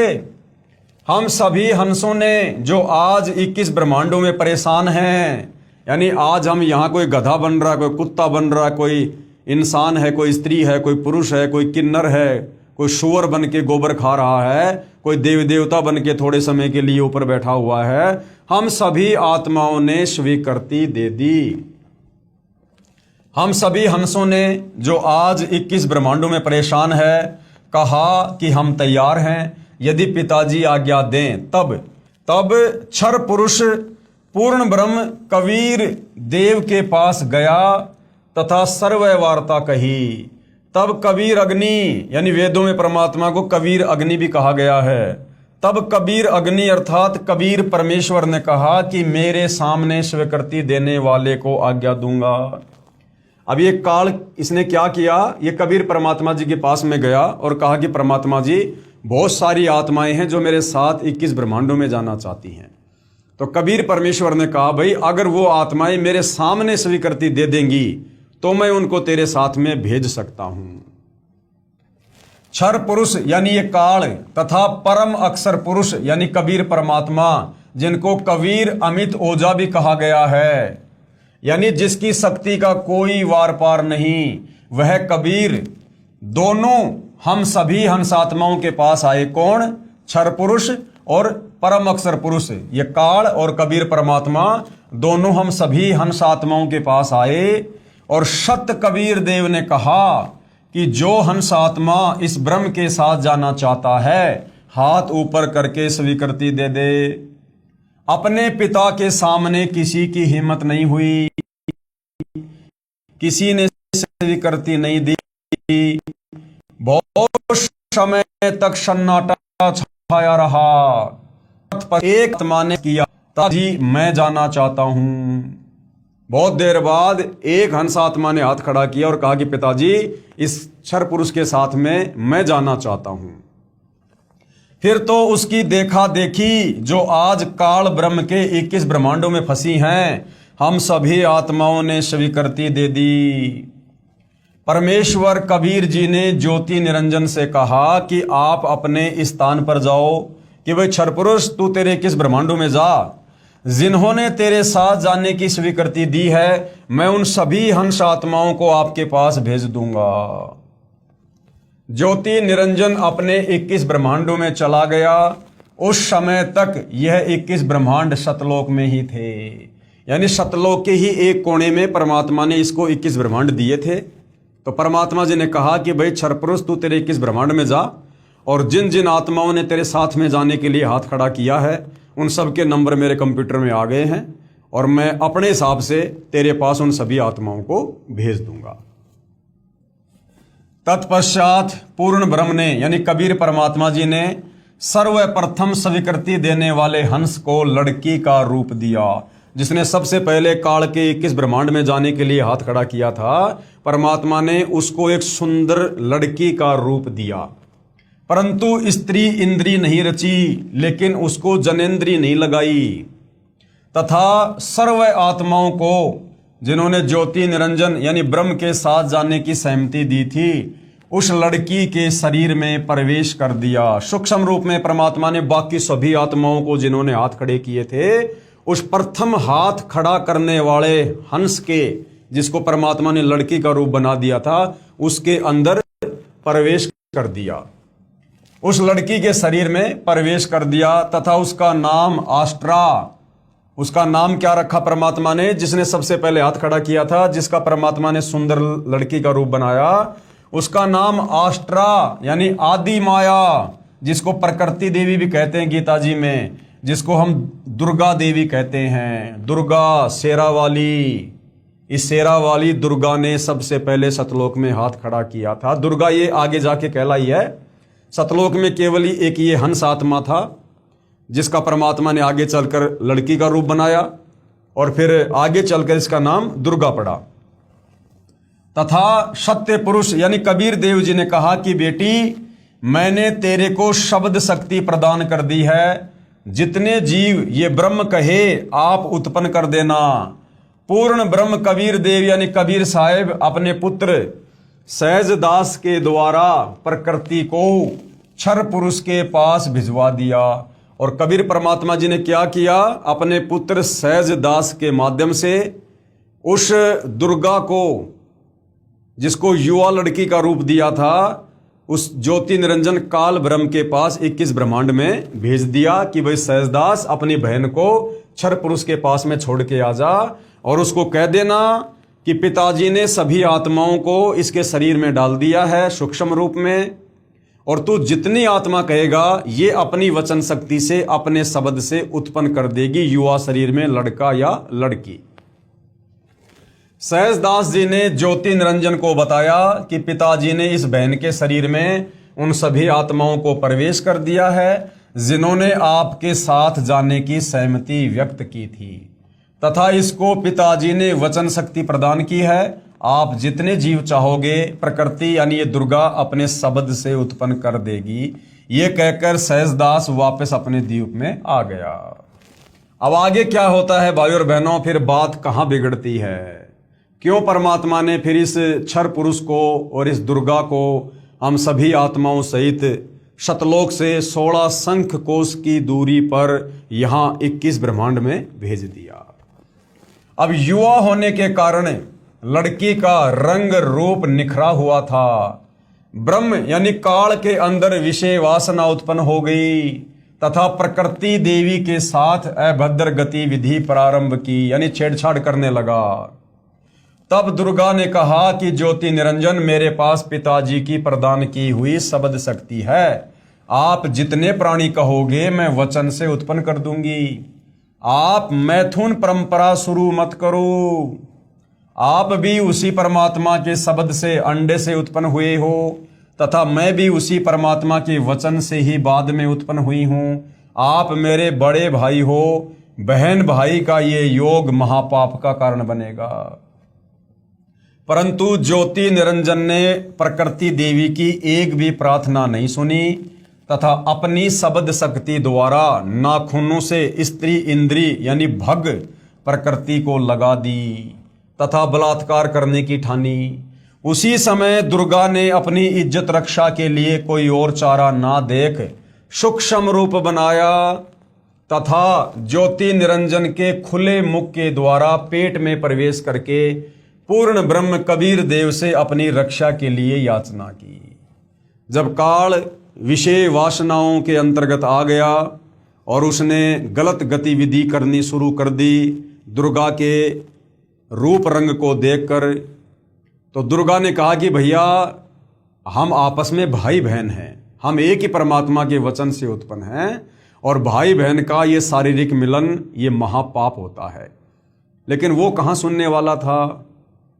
और जैसे ही उसने आलिंगन करने के लिए, चुंबन के लिए अपना मुंह खोला, उसी समय दुर्गा ने अपनी यानी जो परमात्मा ने उसको जो वचन शक्ति दी थी, जो सिद्धियां उसको दी थी, उसने सूक्ष्म रूप बनाया और सूक्ष्म रूप बनाकर उस ज्योति निरंजन के मुख के माध्यम से उसके पेट में प्रवेश कर गई और वहां बैठकर उसने अपने पिताजी कबीर भगवान से अपनी इज्जत रक्षा की प्रार्थना की। उसी समय कबीर देव अपने पुत्र योग संताइन अर्थात जोगजीत का रूप बनाकर वहां प्रकट हुए तथा उस कन्या को यानी उस दुर्गा को ब्रह्म के पेट से बाहर निकाला तथा कहा कि ज्योति निरंजन आज से तेरा नाम काल होगा। उस दिन से इस क्षर पुरुष का नाम परमात्मा ने क्या रख दिया, काल, कि आज से तेरा नाम काल होगा। तेरे जन्म मृत्यु होते रहेंगे, इसलिए तेरा नाम क्षर पुरुष होगा। क्षर पुरुष का मतलब है जो जन्मता और मरता है, नाशवान। 1,00,000 मानव शरीरधारी प्राणियों को प्रतिदिन खाया करेगा और 1,25,00,000 उत्पन्न किया करेगा। आप दोनों को 21 ब्रह्मांड सहित निष्कासित किया जाता है। इतना कहते ही 21 ब्रह्मांड विमान की तरह चल पड़े और सहजदास के द्वीप के पास से होते हुए शतलोक से 16 शंख कोश यानी एक कोस में लगभग 3 किलोमीटर होता है, यानी 48 शंख किलोमीटर की दूरी पर आकर रुक गए। अब हमें आगे गुरुदेव भगवान क्या समझाना चाह रहे हैं, विवरण, विशेष विवरण। अब तीन शक्तियों का विवरण आया है। अभी तक हमने सृष्टि रचना में तीन भगवान शक्तियों के विषय में पढ़ा। सबसे पहले पूर्ण ब्रह्म यानी कबीर परमात्मा, उसके बाद में पर ब्रह्म यानी वो अक्षर पुरुष जो मानसरोवर में जाके सो गया था, पर ब्रह्म, और उसके बाद में ब्रह्म यानी ये काल जो परमात्मा ने अंडे से उत्पन्न किया। तो अभी तक हमने केवल तीन शक्तियों के बारे में पढ़ा है, पूर्ण ब्रह्म, पर ब्रह्म और ब्रह्म। सबसे पहली शक्ति कौन सी? पूर्ण ब्रह्म, जिसे अन्य उपमात्मक नामों से भी जाना जाता है। जैसे सत्य पुरुष भी पूर्ण ब्रह्म कबीर भगवान को कहते हैं, अकाल पुरुष भी इन्हीं को कहते हैं, शब्द स्वरूपी राम भी इसी पूर्ण ब्रह्म कबीर परमात्मा को कहते हैं, परम अक्षर ब्रह्म भी इन्हीं को कहते हैं। यह पूर्ण ब्रह्म यानी कबीर परमात्मा असंख्य ब्रह्मांडों का स्वामी है तथा वास्तव में अविनाशी है। तो एक तो हो गया पूर्ण ब्रह्म जिसके बारे में हमने पढ़ा। दूसरी शक्ति है पर ब्रह्म, जिसे अक्षर पुरुष भी कहा जाता है। यह वास्तव में अविनाशी नहीं है, सात संग ब्रह्मांडों का स्वामी है। और तीसरी शक्ति कौन सी है? ब्रह्म, ये काल, जिसे ज्योति निरंजन, काल, कैल, क्षर पुरुष तथा धर्मराय आदि नामों से जाना जाता है, जो केवल 21 ब्रह्मांड का स्वामी है। अब आगे इसी ब्रह्म यानी काल की सृष्टि के एक ब्रह्मांड का परिचय दिया जाएगा, जिसमें तीन और नाम आपके पढ़ने में आएंगे, ब्रह्मा, विष्णु तथा शिव। अब कबीर परमात्मा ने इसको श्राप दे दिया कि भैया आज से तेरा नाम काल होगा और तेरे जन्म और मृत्यु होंगे और तू प्रतिदिन 1 लाख मानव शरीरधारी आत्माओं को खाया करेगा और 1.25 लाख तेरे भोजन के लिए ये दुर्गा उत्पन्न किया करेगी। और उसको श्राप दे दिया कि अब तू सतलोक से निष्कासित हो जा। उसी समय उसके 21 ब्रह्मांड सतलोक से अलग होकर और चल पड़े एक विमान की तरह, और सतलोक से 48 शंख किलोमीटर, नील पद्म शंख 48 जो है शंख किलोमीटर यानी 16 शंख कोस की दूरी पर आकर रुक गए। एक कोस में 3 किलोमीटर होते हैं, 16 शंख कोस की दूरी है इस 21 ब्रह्मांड और सतलोक की। तो 48 शंख किलोमीटर दूर आकर काल के 21 ब्रह्मांड रुक गए, ठहर गए, एक जगह स्थापित हो गए। अब 21 ब्रह्मांड में हम केवल एक ब्रह्मांड के विषय में जानकारी प्राप्त करेंगे। इस काल के 21 ब्रह्मांड में हम केवल एक ब्रह्मांड के विषय में अब आगे जानकारी प्राप्त करेंगे। और इस एक ब्रह्मांड में हमारे को 3 नए भगवानों का नाम और सुनने को मिलेगा, ब्रह्मा, विष्णु, शिव। ये ब्रह्मा, विष्णु, शिव इस काल, इस ज्योति निरंजन के पुत्र हैं जो इसने दुर्गा से उत्पन्न किए। तो अब हम एक ब्रह्मांड की सृष्टि के विषय में जानकारी प्राप्त करेंगे। ब्रह्म तथा ब्रह्मा में भेद। अब आगे सृष्टि रचना को समझने के लिए हमने इस ब्रह्म तथा इस ब्रह्मा में क्या अंतर है यह समझना पड़ेगा। यह ब्रह्म तो है 21 ब्रह्मांड का स्वामी जिसको काल कहते हैं, और ब्रह्मा है इसका बेटा, यानी ब्रह्मा, विष्णु, महेश इस ब्रह्म के 3 पुत्र हैं। तो ये जो ब्रह्मा है ये इस ब्रह्म का, इस काल का सबसे बड़ा बेटा है। एक ब्रह्मांड में बने सर्वोपरि स्थान पर ब्रह्म यानी ये क्षर पुरुष रहता है। तो भाइयों और बहनों, ये एक ब्रह्मांड का लघु चित्र बनाकर पूज्य गुरुदेव भगवान ने हमें समझाया है कि काल किस प्रकार से एक ब्रह्मांड की सृष्टि को चलाता है। काल को कुल 21 ब्रह्मांड दिए परमात्मा ने। अब ये काल एक ब्रह्मांड से सृष्टि की शुरुआत करता है। ये एक ब्रह्मांड का लघु चित्र है जो पूज्य गुरुदेव भगवान ने यहां पर बनाया हुआ है। इस एक ब्रह्मांड में ये काल क्या करता है? एक ब्रह्मांड में सबसे ऊपर के लोक में ये स्वयं रहता है और ये उस ब्रह्मांड में अपनी पत्नी दुर्गा को साथ में रखता है। और इसने सबसे ऊपर 3 लोकों की रचना कर रखी है। ये 3 लोक इसने बना रखे हैं। एक है ये रजोगुण क्षेत्र, दूसरा है ये तमोगुण क्षेत्र और तीसरा है शतोगुण क्षेत्र। अब ये काल क्या करता है भाइयों और बहनों, रजोगुण क्षेत्र जो इसने बना रखा है, यहां पर ये काल महाब्रह्मा रूप में रहता है और अपनी पत्नी दुर्गा को महासावित्री रूप में रखता है। ये काल ही अपना एक रूप बनाता है महाब्रह्मा और अपनी पत्नी दुर्गा का महासावित्री रूप बनाता है, और ये दोनों यहां पर एक ब्रह्मांड में पति पत्नी रूप में रहते हैं और शारीरिक संबंध बनाकर ये जो संतान उत्पन्न करते हैं इस रजोगुण क्षेत्र में, वो भी रजोगुण युक्त हो जाता है, जिसका नाम ये ब्रह्मा रखते हैं। फिर दूसरी जगह है ये तमोगुण क्षेत्र। इस तमोगुण क्षेत्र में ये काल महाशिव रूप बनाकर रहता है और अपनी पत्नी दुर्गा को महापार्वती रूप में रखता है, और यहां पर ये शारीरिक संबंध बनाकर जो संतान उत्पत्ति करते हैं उसका नाम ये शिव रखते हैं, और वो बेटा तमोगुण युक्त हो जाता है, तमोगुण युक्त। तीसरा क्षेत्र है शतोगुण प्रधान क्षेत्र। इस शतोगुण प्रधान क्षेत्र में ये काल महाविष्णु रूप बना के रहता है, अपनी पत्नी दुर्गा को महालक्ष्मी रूप में रखता है, और यहां पर शारीरिक संबंध बनाकर जो संतान ये उत्पन्न करते हैं वो शतोगुण प्रधान हो जाता है, जिसका नाम ये विष्णु रखते हैं। अर्थात एक ब्रह्मांड में ये काल और दुर्गा तीन पुत्रों की उत्पत्ति करते हैं, ब्रह्मा विष्णु महेश की, अपनी सृष्टि को चलाने के लिए। और इसी एक ब्रह्मांड में जो कबीर परमात्मा जी हैं वो भी गुप्त रूप में अपना एक लोक बनाकर रखते हैं, जिसको मीनी सतलोक कहते हैं, जिसके विषय में इस काल को जानकारी नहीं होती है।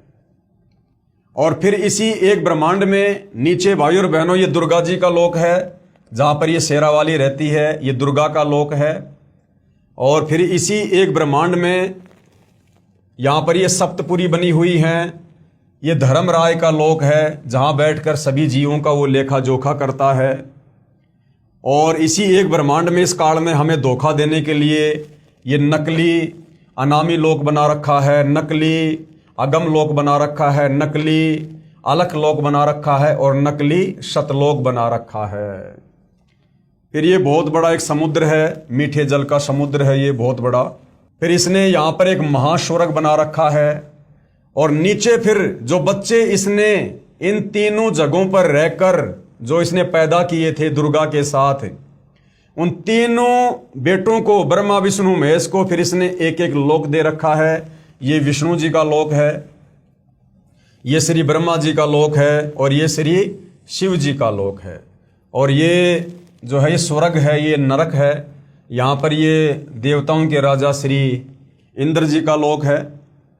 इस प्रकार यहाँ पर ये सूर्य है, ये पृथ्वी है, ये चंद्रमा है, और नीचे फिर ये और लोक हैं एक ब्रह्मांड में, ये वितल, महातल, अतल, सूतल, रसातल, पाताल लोक और ये तलातल, ये 7 लोक और हैं नीचे।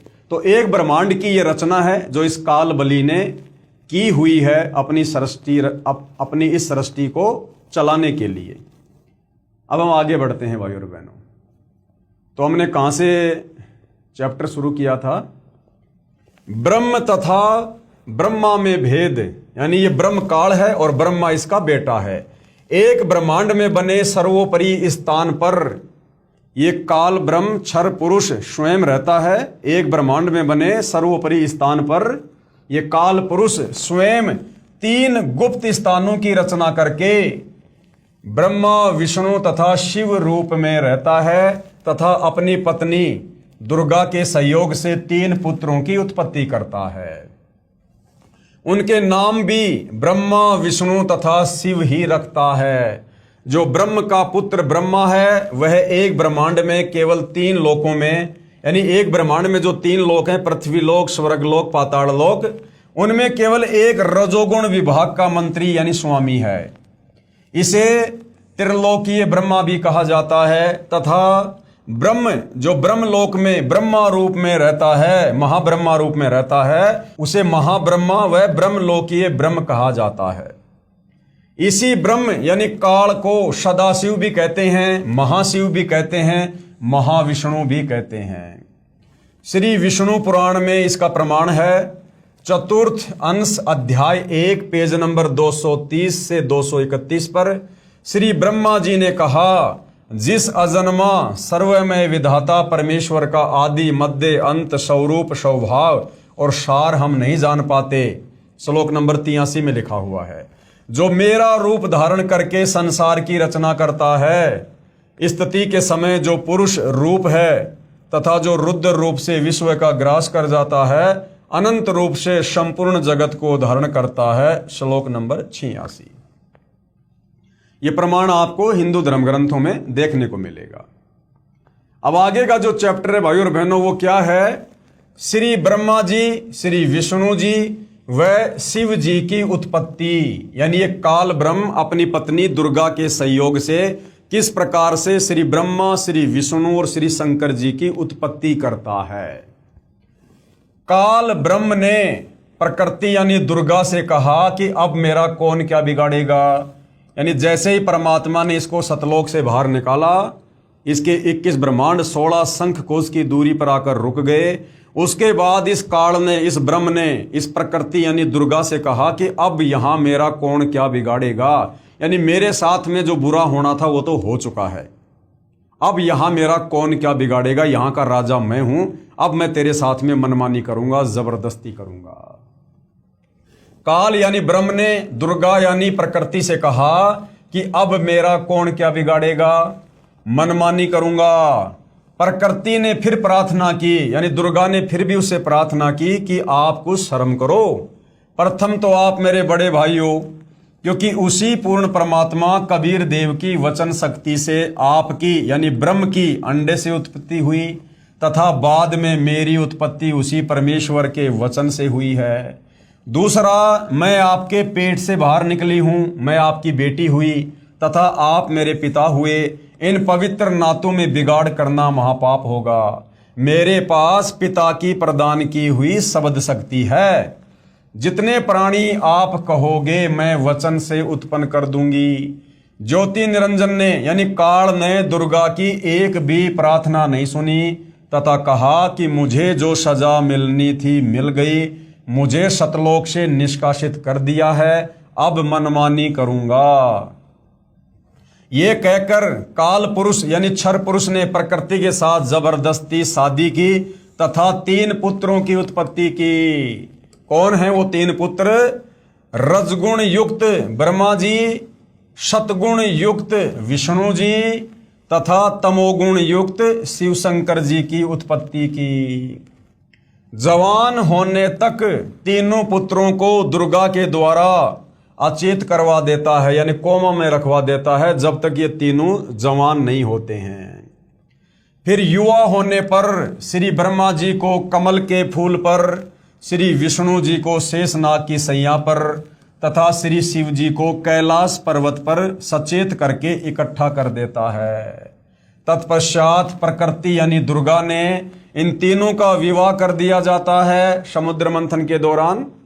काल ब्रह्म के आदेश से प्रकृति देवी ने तीनों एक ब्रह्मांड में 3 लोकों स्वर्गलोक, पृथ्वीलोक तथा पाताल लोक में एक एक विभाग के मंत्री यानी प्रभु नियुक्त कर देता है।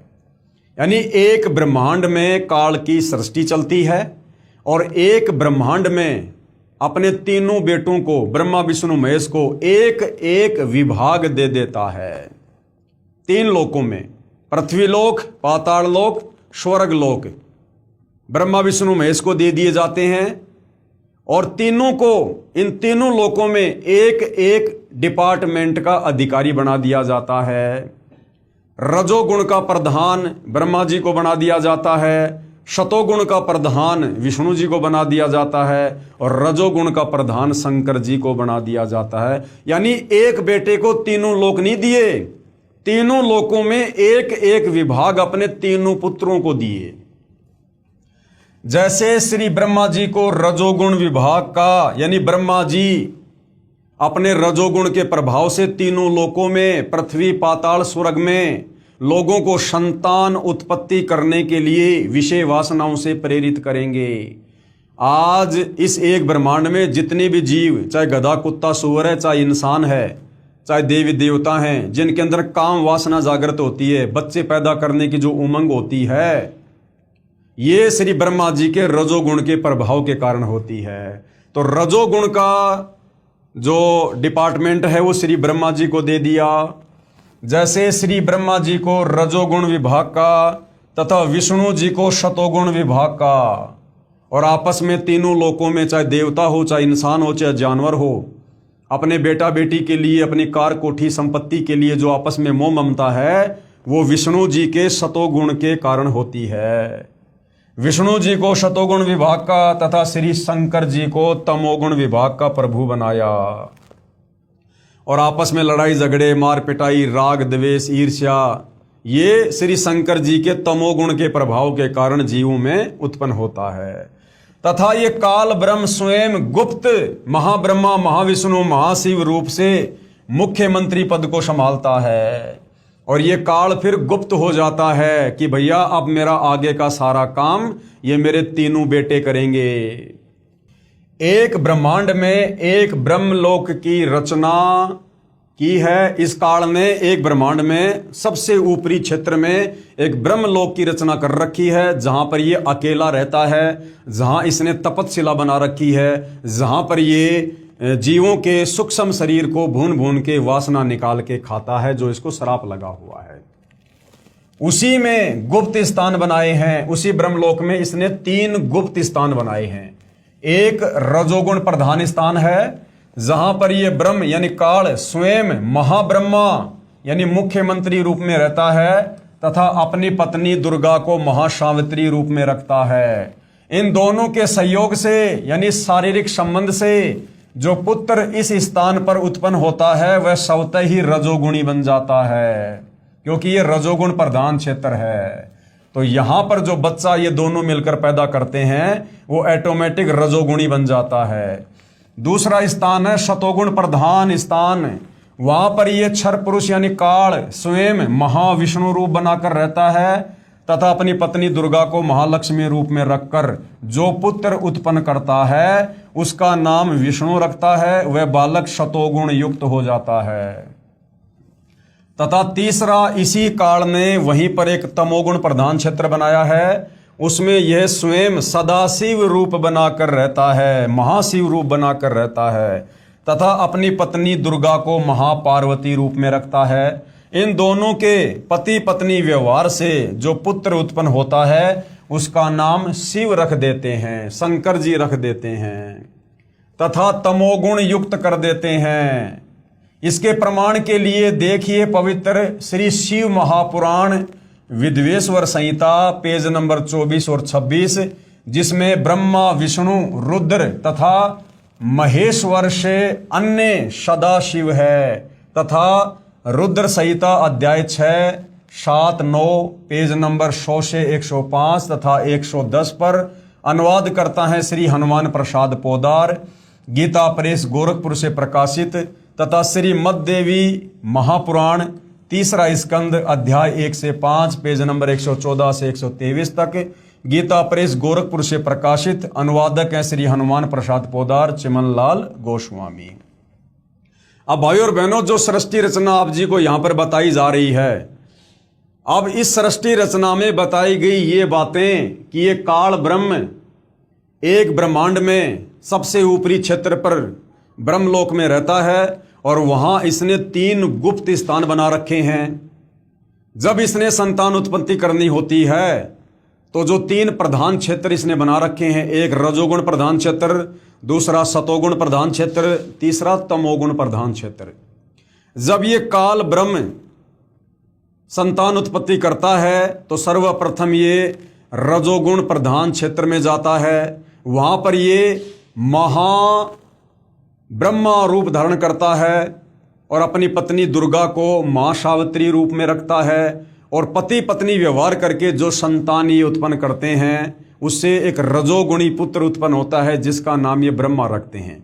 इसी प्रकार शतोगुण प्रधान क्षेत्र में जाकर ये जो बच्चा उत्पन्न करते हैं, वो शतोगुणी हो जाता है, और तमोगुणी प्रधान क्षेत्र में जाकर जो ये संतान उत्पत्ति करते हैं वो तमोगुणी हो जाता है। यानी ब्रह्मा विष्णु महेश की इस प्रकार से उत्पत्ति होती है।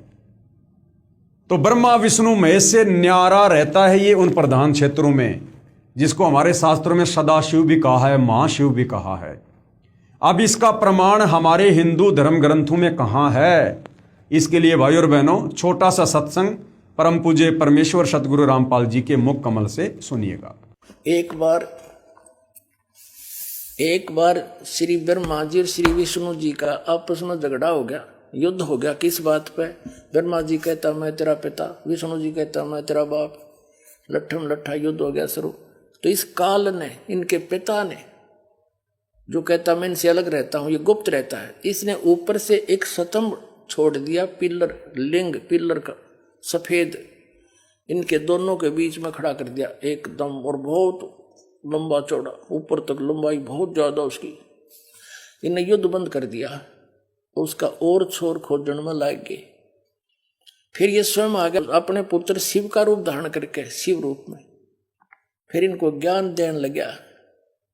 तो क्या बताता देखिएगा, ये शिव पुराण विद्वेश्वर संहिता और संक्षिप्त शिव पुराण 24 पृष्ठ पर, ये देखिएगा इनका बीच में जो स्तंभ खड़ा किया उसने, ये चित्र बना रखा है ब्रह्मा और विष्णु जी के बीच। फिर इनके बाद ये आ गया, प्रकट हो गया, इनसे बातें करने लगा। यहाँ पर 25 पृष्ठ पे ब्रह्मा और विष्णु ने पूछा, प्रभु सृष्टि आदि 5 कर्तों के लक्षण क्या है, यह हम दोनों को बताइए। भगवान शिव बोले, युग काल आ गया शिव रूप में, अपने पुत्र के रूप में। मेरे कर्तव्यों को समझना अत्यंत गहन है, तथापि मैं कृपा पूर्वक तुम्हें उनके विषय में बता रहा हूं। यहां देखना, अब 26 पृष्ठ पे ये क्या कहता है, पुत्रों तुम दोनों ने तपस्या करके प्रसन्न हुए मुझ परमेश्वर से सृष्टि तथा सतीथि नामक 2 कृत प्राप्त किए। ये तो दोनों हो गए, ब्रह्मा और विष्णु। फिर ये दोनों तुम्हें बहुत प्रिय हैं। इसी प्रकार मेरी विभूति स्वरूप रुद्र और महेश्वर ने, ये ने है मैंने, 2 अन्य उत्तम कर संहार और तिरोभाव मुझसे प्राप्त किए। अब से 2 गया, 2 थे ब्रह्मा विष्णु और 2 ये शंकर रुद्र और महेश्वर, 5वां यू बोलनिया जो शिव पुराण बोल रहा है। तो इससे क्या हो गया कि ये इनसे अलग है। ब्रह्मा विष्णु महेश, ये तीनों देवताओं में गुण है, ये इनसे न्यारा है। हो गया शिव पुराण से सिद्ध। ये 5वां अलग से है इनका पिता, चौथा। तो भाई और बहनों, आप जियों ने ये प्रमाण देख लिया है कि ब्रह्मा विष्णु महेश से न्यारा इनका पिता है ये काल ब्रह्म, जिसको सदाशिव भी कहते हैं, महाशिव भी कहते हैं। फिर इन्हीं को धोखे में रखकर, यानी अपने तीनों बेटों ब्रह्मा विष्णु महेश को धोखे में रखकर अपने खाने के लिए जीवों की उत्पत्ति श्री ब्रह्मा जी द्वारा तथा स्थिति यानी मोह ममता, एक दूसरे को मोह ममता में रखकर काल जाल में रखना, ये श्री विष्णु जी के द्वारा करवाता है। तथा संहार, क्योंकि काल पुरुष को श्रापवश 1 लाख मानव शरीरधारी प्राणियों के सूक्ष्म शरीर से निकला मैल निकाल कर खाना होता है। उसके लिए 21वें ब्रह्मांड में एक तपतशिला है जो स्वतः गर्म रहती है, उस पर गर्म करके मैल पिघला कर खाता है। जीव मरते नहीं परंतु कष्ट असहनीय होता है।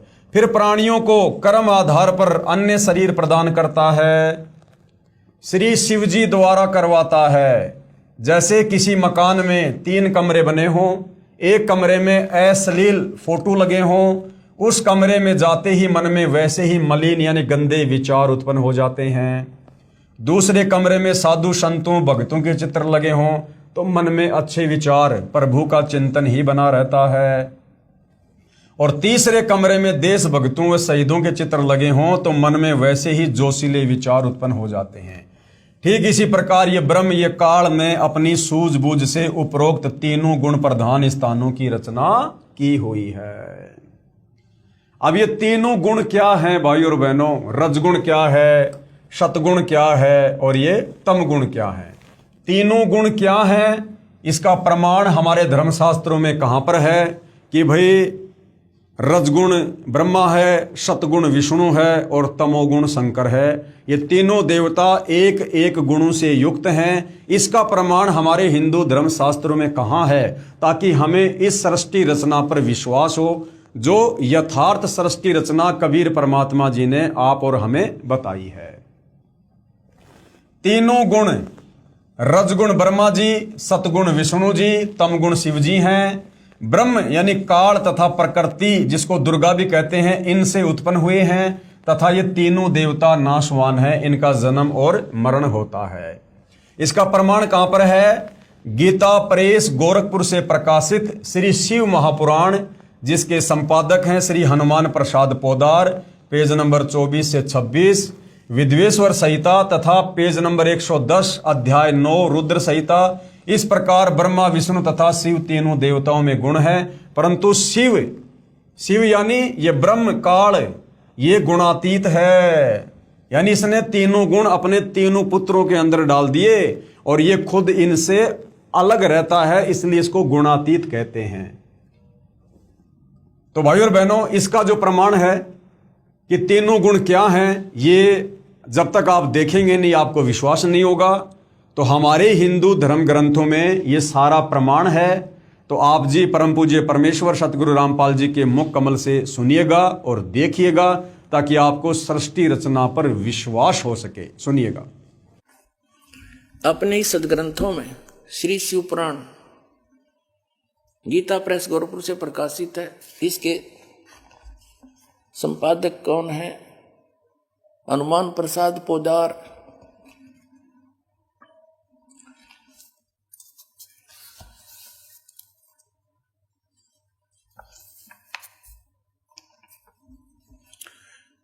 ये संक्षिप्त शिवपुराण रुद्र संहिता और संक्षिप्त शिवपुराण 110 पृष्ठ पर हम पढ़ रहे हैं। गीता प्रेस गोरखपुर से प्रकाशित, मोटा टाइप। इस प्रकार ब्रह्मा विष्णु और रुद्र इन तीन देवताओं में गुण हैं, यानी रजगुण ब्रह्मा, सतगुण विष्णु, तमगुण शिव। परंतु शिव गुणातीत माने गए हैं। वो शिव कौन है? ये इनका पिता है। ये वास्तविक रूप में नहीं आता, किसी कभी ब्रह्मा के रूप में आ जाता, कहीं विष्णु के रूप में। शिव पुराण में ये शिव के रूप में आया, जिस कारण से इसकी महिमा अलग से बनाई। अब इस कंसेप्ट को और क्लियर करते हैं कि इनसे अलग है उनका पिता। उसके बाद भाइयों और बहनों, दूसरा प्रमाण गीता प्रेस गोरखपुर से प्रकाशित श्रीमद देवी भागवत पुराण, जिसके संपादक है श्री हनुमान प्रसाद पोदार, चिमनलाल गोस्वामी। इसका तीसरा स्कंद है, अध्याय 5 है, पेज नंबर 123 है। इसमें भगवान विष्णु ने दुर्गा की स्तुति की और कहा कि मैं विष्णु, ब्रह्मा तथा शंकर तुम्हारी कृपा से विद्यमान हैं, कि हम तो आप दुर्गा माता की कृपा से विद्यमान हैं तीनों देवता। हमारा तो आविर्भाव यानी जन्म होता है तथा तिरोभाव यानी मृत्यु होती है। ब्रह्मा विष्णु महेश अपनी माता दुर्गा से कह रहे हैं कि हम तो तुम्हारे से उत्पन्न हैं और हमारा तो जन्म और मृत्यु होती है। हम नित्य यानी अविनाशी नहीं है, तुम ही नित्य हो। यानी जितना ज्ञान ब्रह्मा विष्णु महेश को है, उस आधार से वो कह रहे हैं कि तुम ही नित्य हो, अविनाशी हो, जगत जननी हो, प्रकृति और सनातनी देवी हो। तब भगवान शंकर ने कहा, यदि भगवान ब्रह्मा तथा भगवान विष्णु तुम्ही से उत्पन्न हुए हैं, तो उसके बाद उत्पन्न होने वाला मैं तमोगुणी लीला करने वाला शंकर क्या तुम्हारी संतान नहीं हुआ? अर्थात मुझे भी उत्पन्न करने वाली तुम ही हो। इस संसार की सृष्टि स्थिति संहार में तुम्हारे गुण सदा सर्वदा हैं। इन्हीं तीनों गुणों से उत्पन्न हम ब्रह्मा विष्णु तथा शंकर नियमानुसार कार्य में तत्पर रहते हैं। अब भाइयों और बहनों, इसका प्रमाण हमारे धर्मशास्त्र में है, जिसका रेफरेंस आपको यहां पर दिया गया है। गीता प्रेस गोरखपुर से प्रकाशित श्रीमद देवी भागवत पुराण, इसमें साफ साफ लिखा हुआ है, ये तीनों देवता ब्रह्मा विष्णु महेश दुर्गा को अपनी माताजी कह रहे हैं और कह रहे हैं कि हम तो तुम्हारी आज्ञा से, तुम्हारी शक्ति से ये सारा कार्य कर रहे हैं और हम नित्य नहीं है, अविनाशी नहीं है, हमारा तो जन्म और मरण होता है।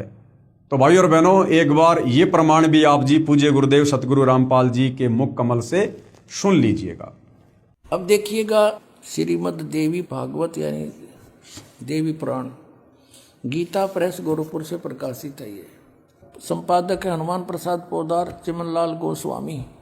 ये कहाँ से छपे हैं? प्रकाशक एवं मुद्रक है गीता प्रेस गोरखपुर, गोविंद भवन कार्यालय कोलकाता का संस्थान, ये यहाँ से छपा है।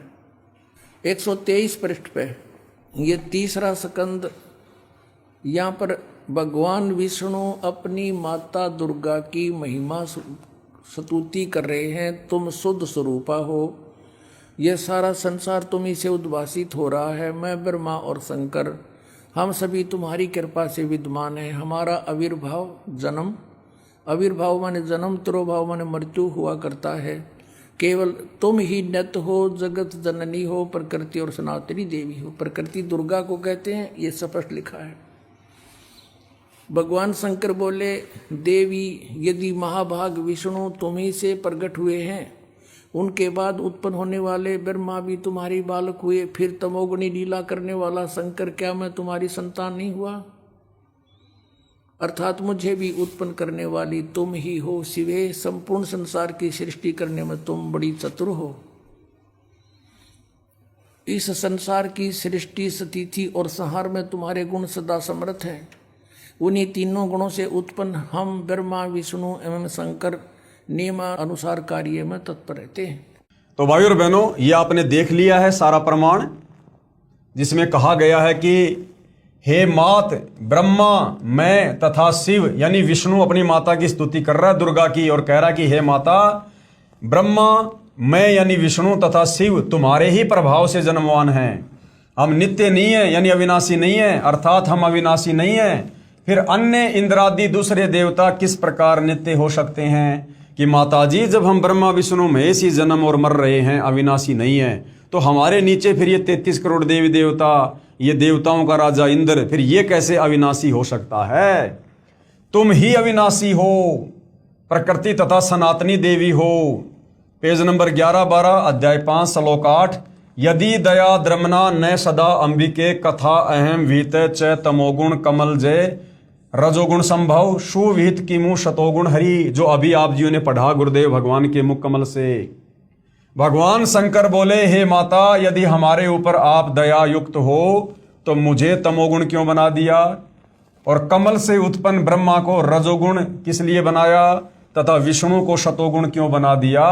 अर्थात हम तीनों देवताओं को एक एक गुण युक्त करके हमें भयंकर रोगी क्यों बना दिया? हमें ऐसे भयंकर कार्य में क्यों लगा दिया? यदि आप वास्तव में हमारे ऊपर प्रसन्न हो तो।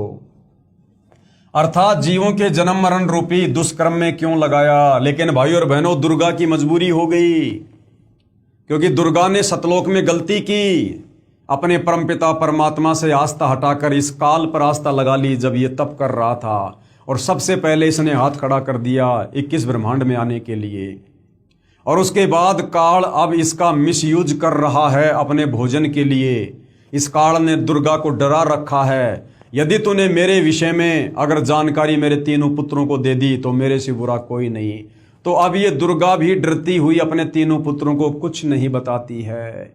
इसलिए दुर्गा की मजबूरी हो गई अपने तीनों बच्चों को सृष्टि रचना के विषय में जो है अंधकार में रखने की।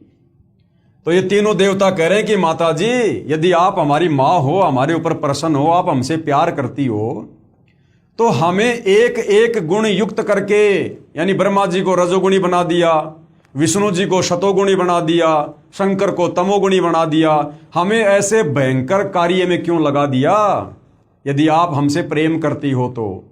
लेकिन भाई और बहनों, दुर्गा की मजबूरी, अगर काल की आज्ञा ना माने तो फिर काल इसको भी चैन से नहीं जीने दे।